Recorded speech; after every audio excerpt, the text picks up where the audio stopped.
여러분, 미국에서 또 한 번 안타까운 사고가 있었습니다. 2025년 11월 4일 미국 켄터키주에 있는 루이빌 무함마드 알리 국제공항에서 하와이죠. 다니엘 K 이노우의 국제공항으로 가려던 UPS 항공 소속 2976편 화물항공기, 이 항공기가 이륙 직후에 다시 추락해서 조종사와 지상에 있던 사람 등 총 지금까지만 13명 이상이 숨지고 수십 명이 부상 또는 실종되는 항공사고가 발생했습니다. 현재 실종자가 아직 있어서 사상자는 더 늘어날 수도 있을 것 같습니다. 사고가 난 지 며칠 되지 않았지만 비교적 이번 사고가 발생한 외부적 이유는 명확해 보입니다. 그래서 오늘 우리는 고인들의 명복을 빌면서 이미 알려졌거나 확인된 사실 위주로, 하지만 매우 조심스럽게 이 사고 이야기를 같이 한번 나눠볼까 합니다. 오늘의 익스플레인은 UPS 2976편 사고입니다. 다니엘 K 이노우의 국제공항은 미국 땅덩이가 워낙에 넓다 보니까 국내선인데도 총 비행시간이 8시간 한 40분, 9시간 조금 덜 걸리는 어마어마한 거리입니다. 그러니까 이 비행기에는 이륙 직전에 연료가 어마어마하게 실려 있었다는 이야기가 됩니다. MD-11 화물기는 평균 1시간에 한 7,500kg 정도 연료를 소모한다고 해요. 우리 지난번 연료 소모 내용 한번 다룬 적 있었죠. 7개로 되어 있는 각종 법정 연료들을 다 합치면 적게는 한 75톤, 많게는 한 115톤 정도의 연료가 실려 있었을 거라는 외신 보도들이 좀 있습니다. 아마 사고조사 보고서에서 항공사인 UPS를 조사하면서 정확히 다뤄질 것 같아요. 비행기는 현지 시간으로 오후 5시 12분쯤에 활주로를 달리는 롤아웃을 시작해서 한 1분에서 몇 초 정도 더 지난 시점에 ADS 브라보 신호가 끊깁니다. 플라이트 레이더 24 자료를 보면 당시 속도가 한 185노트, 그러니까 약 시속으로는 340km 정도가 최고 속도로 찍혔고, 고도는 비행기가 부양, 그러니까 리프트오프 된 직후에 175피트, 한 53m 높이까지 올라갔다가 곧바로 다시 고도가 떨어지면서 지면과 닿았습니다. 미국 비행기가 미국 공항에서 사고가 난 경우니까 미국 연방교통안전위원회 NTSB가 즉각 투입이 됐겠죠. 사고 지점을 쭉 따라 살펴봤더니 비행기가 이륙했던 활주로 옆 잔디밭에 불탄 엔진 하나가 통째로 떨어져 있는 게 발견이 됐습니다. 비행기가 활주로를 달리다가 부양하는 순간에도 비행기 엔진에 불이 붙어 있는 게 보이는데, 아마도 1번 엔진, 그러니까 왼쪽 엔진이 폭발이든 뭐든 어떤 이유로 떨어져 나간 것 같아요. 제가 예전에 변비행의 게스트로 출연해서 항공기 시뮬레이터 한번 타본 적이 있었는데, 그때 엔진 하나가 새에 충돌해서 꺼지는 상황을 연출을 해서 그 비행기를 한번 착륙시켜 본 적이 있었거든요. 왼쪽 엔진이 꺼지면 일단 비행기 왼쪽 추력이 사라지기 때문에 비행기가 왼쪽으로 계속 기웁니다. 양력도 발생이 안 되고 추력도 비대칭이 되니까요. 그래서 오른쪽으로 자꾸 조종간을 크게 꺾어서 보정을 해줘야 되더라고요. 거기다가 비행기의 기수도 왼쪽으로 쏠리기 때문에 러더라고 하는 이 기수 보정 페달 거의 끝까지 밟아서 자세도 보정을 해줘야 되는 그런 상황이 생기는 걸 한번 경험을 한 적이 있습니다. 이 비행기도 트럭 블랙박스에 찍힌 장면을 보면 비행기가 마지막에 왼쪽으로 크게 기울면서 땅에 닿게 되는데, 이런 상황 때문에 그런 자세가 만들어진 걸로 보여요. 자, 그런데 요즘에 나오는 모든 여객기 화물기들은 사실 엔진 하나가 고장나도 비행기를 이륙시킬 수 있게 만들어져 있잖아요. 상승률 자체는 크게 떨어지긴 하지만 엔진 2개인 비행기가 이륙 중에 엔진 하나가 갑자기 고장이 나거나 작동을 멈춰도 나머지 1개 엔진으로 이륙을 하고 다시 공항에 최대한 안전하게 착륙할 수 있도록 설계가 되어 있습니다. 그렇게 만들 수 있도록 규정도 정해져 있어요. 그런데 이번에 사고가 난 MD-11은 엔진이 3개입니다. 꼬리 날개 위에 엔진이 하나 더 있는데도 사고를 피하지 못한 이유는 뭘까요? 아직 정확하게 조사가 된 건 아니지만 현지 조종사들에게서는 좀 정보가 돌고 있다고 하는데, 1번 엔진의 날개에서 떨어져 나가면서 여기서 튕겨나간 파편 하나가 꼬리 날개에 있는 2번째 엔진, 2번 엔진으로 빨려 들어갔고, 그래서 2번 엔진의 컴프레셔, 압축기가 실속을 일으키면서 2번 엔진까지 출력을 못 내는 상황에 빠졌다는 정보가 돌고 있다고 합니다. 조금 제가 찾아봤는데요, 쌍발기든 3발기든 4발기든 엔진 하나가 페일이 될 경우는 이륙 절차들이 이렇게 저렇게 어떻게 조치한다, 이런 내용들이 수립이 다 돼 있더라고요. 그런데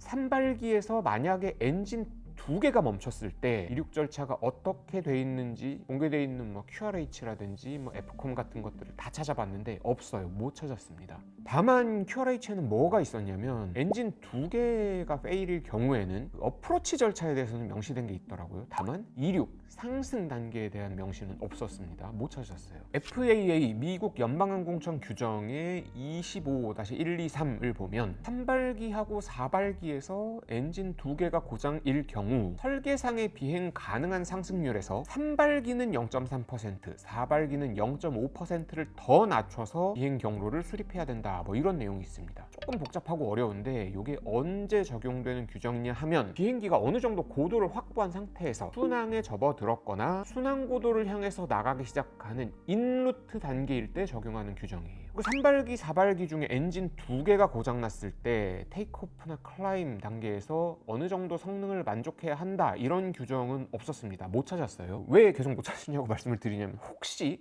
정말 제가 못 찾은 거라면 댓글 통해서 알려주시면 좋겠다는 생각이 들어서 이렇게 말씀을 드립니다. 자, 이게 무슨 말이냐면 특히 3발기에서 엔진 두 개가 고장난 상태가 되면 사실상 비행기가 떠올라서 고도를 높이는 게 불가능하다 이런 상황이 된다는 겁니다. 실제로 UPS 항공기도 그 2번 엔진까지 같이 추력이 안 나오는 상태였다면 더 이상 이륙을 포기할 수 없는 최소 속도 V1을 넘어간 상태였다고 하면 사고를 피하기가 좀 어려웠을 거다 이런 의견들이 나오고 있습니다.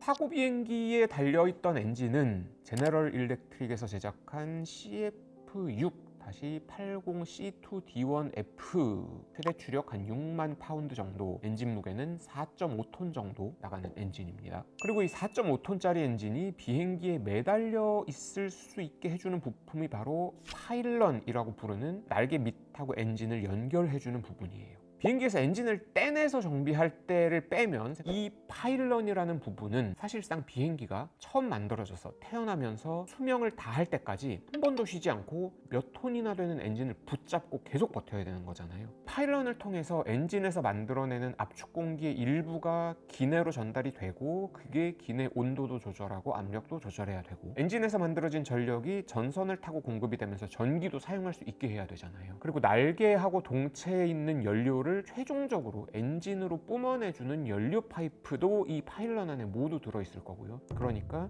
눈에 띄지는 않지만 이 파일런이라는 부분은 정말 중요한 핵심 부품이죠. 에어버스 쪽의 설명을 좀 들어봐도 에어버스의 엔진 파일런의 경우는 온도는 영하 50도에서 영상 600도까지 광범위한 온도를 견뎌낼 수 있어야 하고 불에 쉽게 녹거나 타지 않는 처리가 되어 있어야 한다라고 합니다. 재료도 매우 비싼 티타늄이 많이 쓰인다고 해요.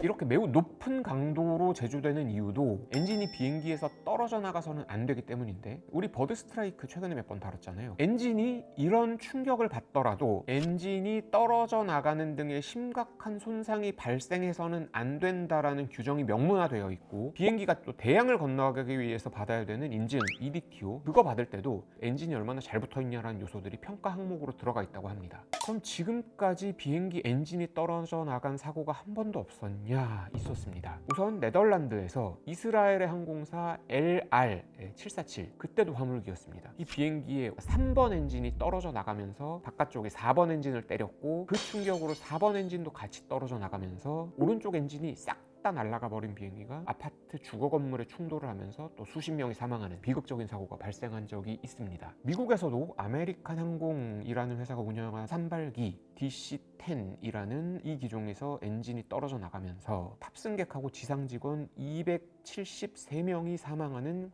끔찍한 사고가 일어난 적이 있습니다. LR 사고는 결국은 이 설계의 결함이 문제였다고 해요. 그게 사고를 더 키운 원인이었던 걸로 조사가 됐고 아메리칸 항공 사고는 반면에 정비 과정에서 있었던 사소한 실수가 굉장히 큰 참사로 이어진 계기가 된 것으로 밝혀지긴 했습니다. 아무튼 엔진이 떨어져 나가는 사고 자체가 없는 건 아니라는 얘기예요. 실제 엔진에 어떤 예상 못한 상황이 생겨서 엔진의 진동이 너무 심해지고 이로 인해서 비행기 날개나 동체까지 심각한 영향을 줄 수 있을 때를 대비해서 비행기 엔진을 연결하는 부위에는 좀 심한 그런 힘이나 중력과 속도 같은 게 작용을 하면 저절로 연결 부위가 부러지고 엔진이 떨어져 나가도록 그런 설계도 돼 있다고 합니다. 다만 비행기를 조종하는 입장에서는 엔진 하나가 그냥 멈추는 거하고 아예 떨어져 나가는 게 좀 차이가 많을 수 있을 것 같아요. 추력도 달라지는데 엔진이 떨어져 나간다 그러면 좌우 무게중심마저도 달라져 버리잖아요. 그러면 비상 상황에서 조종은 더 어려워질 수 있겠죠. 그래서 비행기 엔진에 무슨 일이 생기더라도 이 진동을 최소화해서 무게 밸런스를 최소한으로 맞출 수 있는 연구가 진행이 좀 된 게 있고, 그 중에 하나의 방안이 역시 저희 익스플레인에서 예전에 다뤘던 제너럴 일렉트릭 GE가 개발한 LRD 로드 리덕션 디바이스 부하 감소 장치. 엔진의 심한 불균형으로 인한 진동이 생기면 앞쪽 블레이드랑 구동축을 물리적으로 끊어버려서 엔진 진동을 감소시키는 장치, 요게 개발이 됐던 거죠.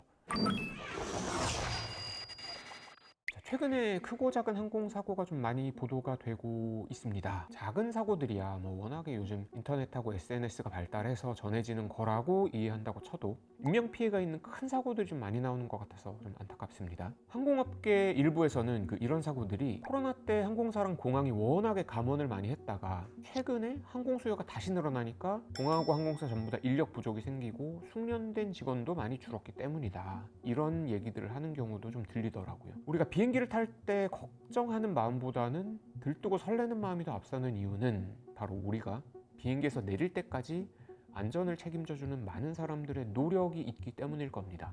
저희 모든 익스플레인 제작진은 이런 모든 안전에 연관된 종사자들의 노고에도 감사를 드리고, 또 이번 사고와 그리고 그게 아니더라도 모든 항공사고로 희생된 분들의 명복을 다시 한번 빌겠습니다. 지금까지 총괄의 권기범, 제작의 권민재, 김수연, 기획과 진행의 저는 이원주였습니다. 다음 시간에 다시 뵙겠습니다. 고맙습니다.